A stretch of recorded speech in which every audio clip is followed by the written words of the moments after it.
Well, folks, I'm at the WSU Extension office in Mason County with Tessa Halloran. Tessa, how are you? I'm doing good. How are you? I'm good. It's good to see you, and we've got a lot of stuff to talk about today. Yes, we do. First things first is a topic that is near and dear to folks in Mason County, septic health. Yes. You've been doing some workshops across the county over this year, and the final one is coming up on October 23rd in Hoodsport at the library there. And these are, again, conversations that, are mainly geared towards folks living along the water who have access there, but it also does impact people across the county for a whole variety of different things. How have these other workshops been? They have been great, especially our one on August 14th in Belfair. We had almost 30 people at that one, or just over 30 people. And yeah, they're a great opportunity. They're in partnership with Mason County Environmental Health, and so they're a great opportunity to talk to people who are in this every single day, live and breathe this topic, and learn about what type of septic system they have, learn about if they're eligible to do some of their own maintenance, which can save them some money, and then how to do that maintenance. And we talk about landscaping tips. A lot of people run into issues with trees near their septic systems, things like that, and kind of the impact that it has on our environment. And so they're just incredibly important. I actually was looking over our kind of stats slide that's in the presentation, and they had put in there that environmental health is permitting about over 600 septic systems per year, and 35% of those are repairs of failing tanks. So wow, a lot of people really, figuring out that their septic systems need maintenance, need upgrades, and these workshops really help cover how to do that, what that looks like, what the cost could be, some, loan options for helping with things like that too. What were some of the main similarities between what folks were thinking and talking about in the Shelton one versus the Belfair one? Were there a lot of different types of questions? I think one of the things that comes up the most is people who have maybe a more unique type of septic system. And so there are some very specific systems that function when you don't have an appropriate amount of soil for a more traditional type of septic system.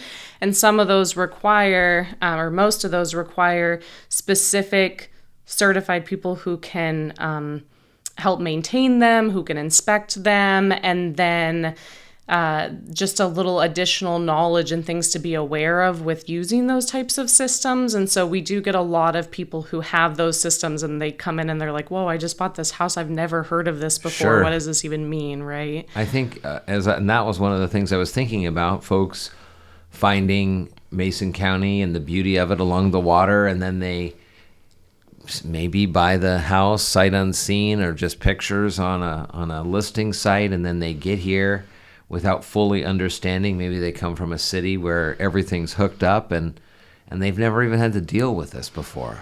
Yeah. No, that's a huge part of it. And we do get a lot of people also who may have vacation homes. And so they have questions about, well, when I'm not in the home, when no one's using it, do I need to take special precautions, or do I need to even worry about it?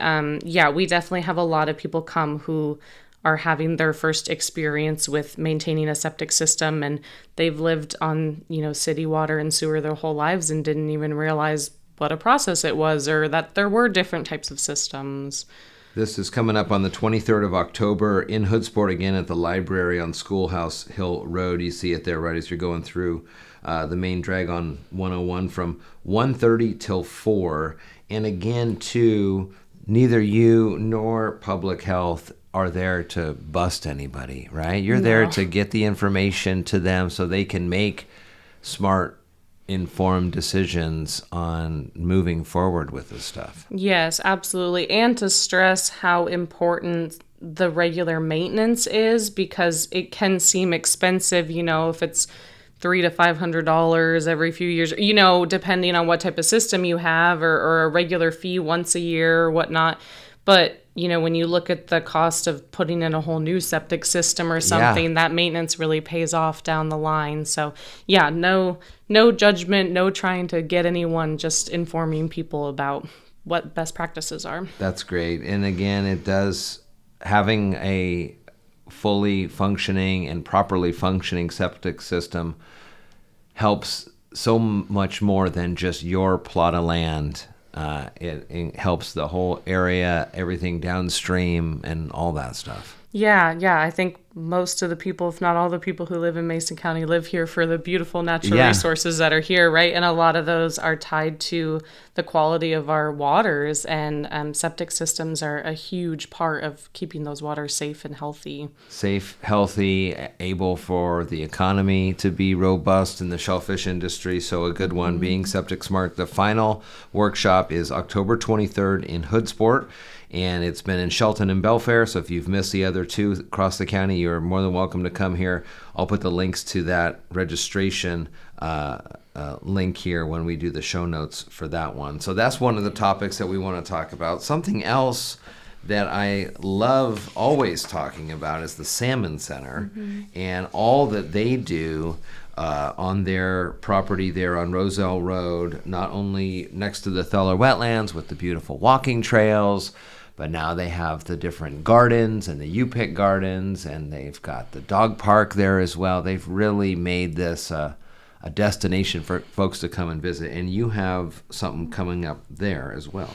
Yeah, we are working with the farm manager out there to host a workshop called Cultivating Coexistence, Farming for Salmon Health. And this idea kind of arose out of these Living with the Land workshops, which is kind of it's a more formal curriculum that's been around in WSU for a long time, and now a lot of local program coordinators are adapting it, and really the core focus is farming in ways that are compatible with preserving and improving water quality. And so I really wanted to bring that here because, like we just talked about, water quality is such an important topic for Mason County. And then, of course, the first, some of the first people I thought of were the folks out at the Salmon Center and everything that they're doing out there. It's going to be a great workshop, Tuesday, the 21st of October, 4 to 6 p.m., and there are a lot of folks in Mason County that have small farms, little parcels, larger farms as well. They have livestock, they raise food, they do one or both of these things. So it is very important to understand all the different aspects of how they do this, and the Salmon Center is a great spot for this. So what are, again, let's go through some of these methods and resources that folks can learn here. Yeah, so the farm out at the Salmon Center, the farm at Water's Edge, is a great example because they are actually a certified Salmon-Safe farm. Okay. And that basically is an independent, peer-reviewed program that certifies farms who meet a certain criteria for implementing ecologically sustainable agricultural practices that protect water quality and wildlife habitat. And so we're going to be going through their vegetable gardens and production, their food forest, their livestock and manure management, which is a huge one, and really focusing on practices that are out there for anyone who's interested in growing food or producing livestock on their own land, right? I get a lot of questions about, well, what do you consider a small farm? Well, really anyone who's producing food on their own land. And so just hoping to show some ways where they've been really successful in implementing those practices. You know, I find as we talk about that phrase, Salmon-Safe, I think about two things. One thing I think about is the Salish Cliffs Golf Course. They're salmon safe, but they're far away from the water. At the Salmon Center too, their farms are across the street, across Roselle Road, and there's the wetlands that it takes a little while to even get to the water. So it's not just someone that has a plot of land or their farm right along, the Skokomish River, for example, you can help with what would that be, like the seepage into the dirt and how everything like the contamination into our groundwater, which can then work its way out into rivers and into the Sound, into the Hood Canal. Yeah. So this can be utilized anywhere across the county because it all runoff, it all ends up in the water somehow. Through the aquifers or through the different deep water areas, and that's pretty fascinating. What does that distinguisher give a farmer? Are there any benefits to calling themselves Salmon-Safe, or do they get a different classification? Or, if someone's coming out and doing peer review study, then obviously they're doing something right. Right. I think that is pretty highly individual based on the farmer. I would say in their case, that's the whole purpose of the Salmon Center, right? Is to show how to live in coexisting with all of these other species. I think for a lot of farmers, certifications can be a great way to find new clients because I don't want to say it as just a marketing thing because obviously it means something to the farmer if they're getting that certification. But especially with small farms, so much of what you're trying to gain is clients who align with your values, right? And so that can be a way someone walks by your farmer's market booth and they see, oh, you use organic practices and you're certified Salmon-Safe, or, that speaks to me. That's something I want to support, right? And so in that way, I think it can help farmers kind of find their client base who cares about raising their food in the same way that they do. I've read that too when it comes to I don't know what generation it is. Gen Z maybe, kind of the 20-year-olds, I suppose. As they're looking to enter the workforce, they do a lot of that research. Do you align with my core values? It's not just, you've got a bushel of carrots here, and it's a pretty good price, I'll just buy those. It means something more to them maybe than older generations who don't necessarily correlate those two things together. Yeah. Pretty fascinating. Yeah, it's really great. And I think in the same way, some farmers choose to actually get USDA certified organic, especially maybe if they're selling their products through a co-op or through a grocery store. People don't get to have that face-to-face conversation. At the same time, that's an extra expense, and some farmers opt out of it because they sell primarily through CSAs or through the farmers market, and they're like, well, I can just have a conversation with my clients and tell them what I do. Right. I don't need the label. So, sure. Yeah. So this is for anyone interested in producing food or raising livestock on their land, or anyone currently producing food or raising livestock on their land. I'll put the links to this one as well in the notes. October 21st from 4 to 6. And the Salmon Center just in itself is a beautiful area to walk around and look at how, you're right, they coexist with the natural area there. Yeah. That leads you into like a whole farm planning program that's coming up, and the Salmon Center you're going to use that as maybe one of the spots that you're going to highlight as well? Yeah, so we have a statewide whole farm planning course coming up online, and what we do with that is we highlight different field trip options throughout the state that are going on during or around the same time as the online course, so that people have a chance to meet program coordinators in person, extension faculty and staff, local farmers, and kind of get more of a network opportunity out of it as well. And so that course is starting online on September 22nd, and that's actually run collaboratively among a bunch of coordinators throughout different extension offices throughout the state. And we cover basically from just beginning to end, how do you map out a plan for your farm that will be sustainable and keep your farm viable? We've talked about this before. Yeah, I remember this because somebody has a new plot of land or something, and they are have a regular, 9 to 5 type of job, and they see the land out there and they think, well, maybe I can give it a go here. This really kind of brings some of the realities to the fore and lets you understand that this is a very difficult profession, a rewarding profession, but still, you're up before dawn and potentially milking the cows or whatever. But for a certain group of folks, this is exactly what they were called for, but maybe not fully understand all the aspects of it. Because there's like you said, USDA certification in our last part of the conversation.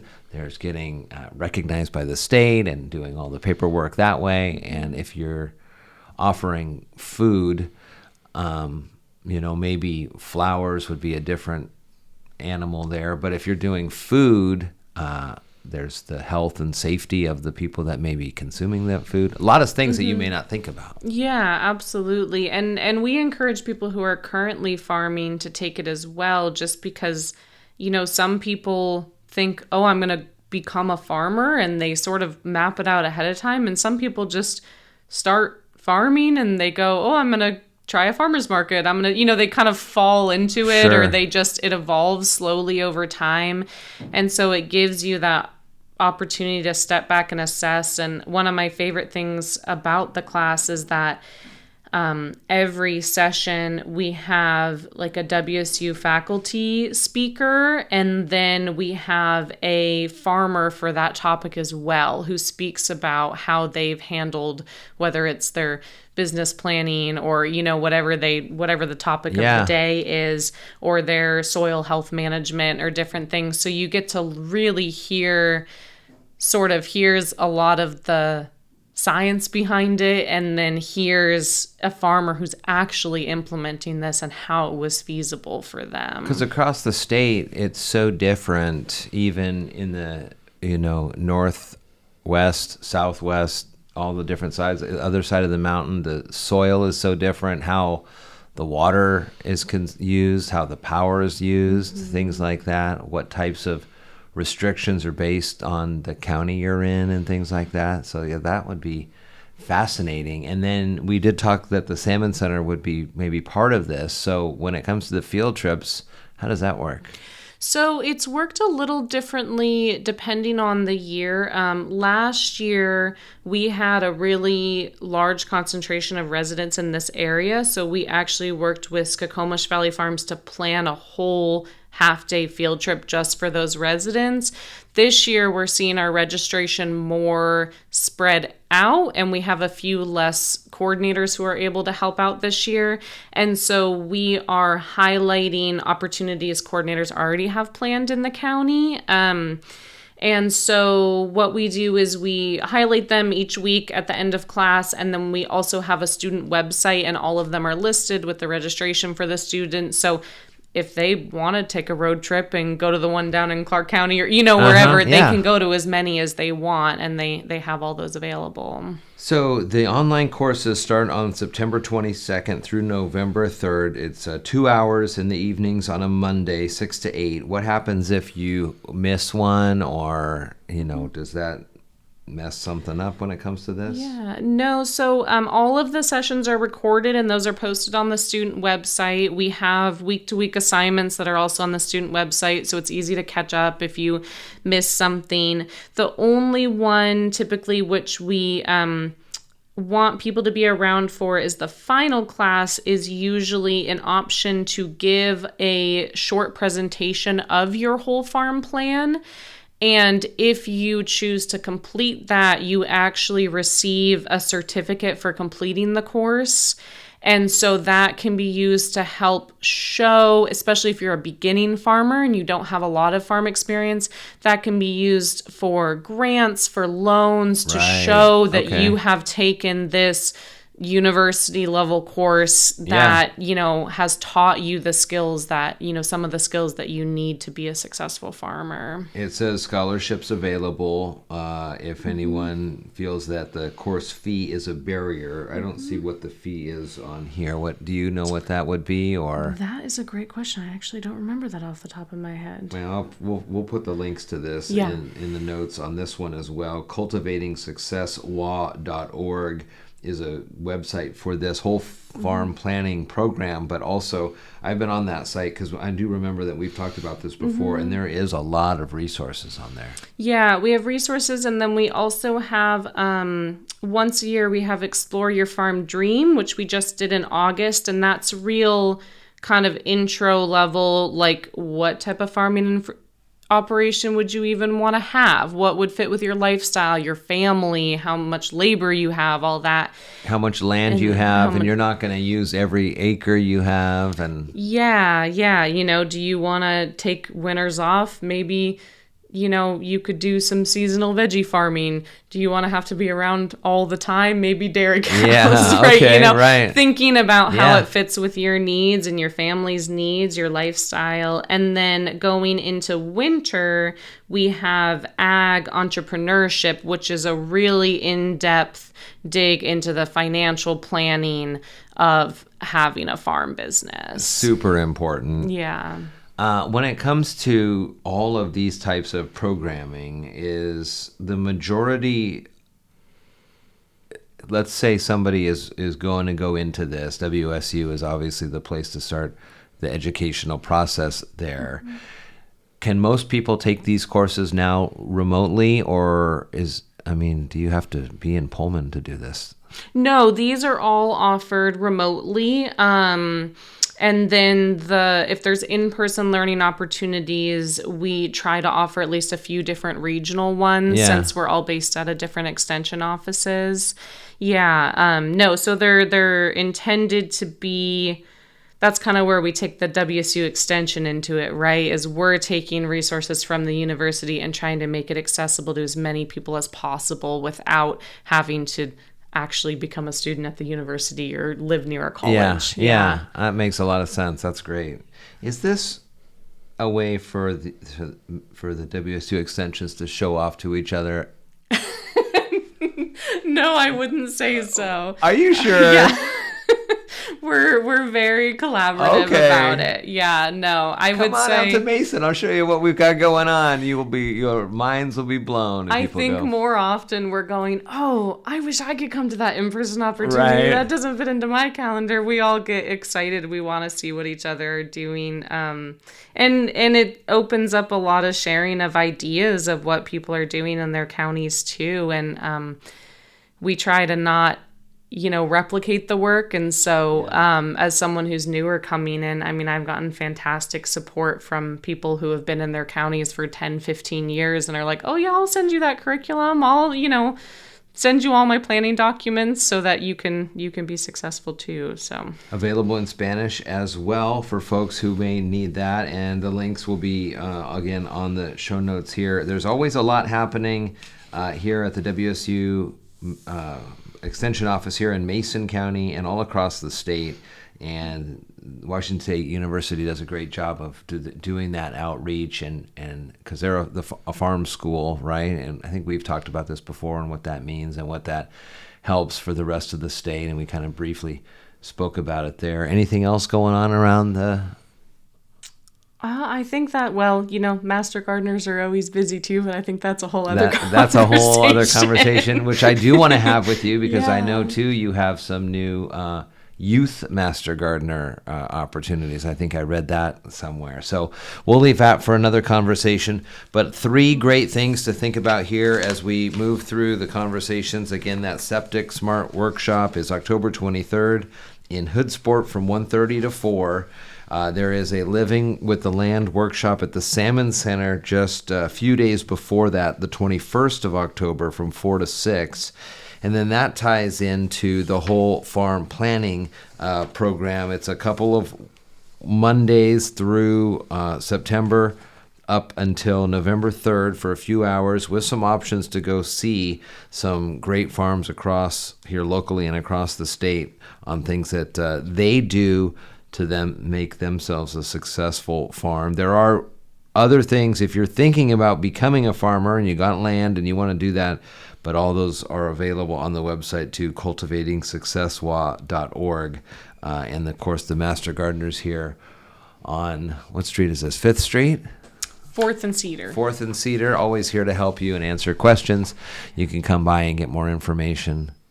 You guys going to be at OysterFest? Yeah, we are going to be at OysterFest both days. Very nice. What are you going to be doing? We are going to have our Ask a Master Gardener booth available, so we'll have all sorts of resources to answer questions. And then we are also participating in a fun, I believe, a passport activity that Kitten Rescue is hosting. Okay. So we'll have some trivia questions for people to participate in that, too. Very nice. Very nice. Well, I look forward to seeing you at OysterFest. Always a great opportunity to, one additional way to show off our great community. Tessa, nice talking with you. Good to see you. Good to see you, too. Thanks so much.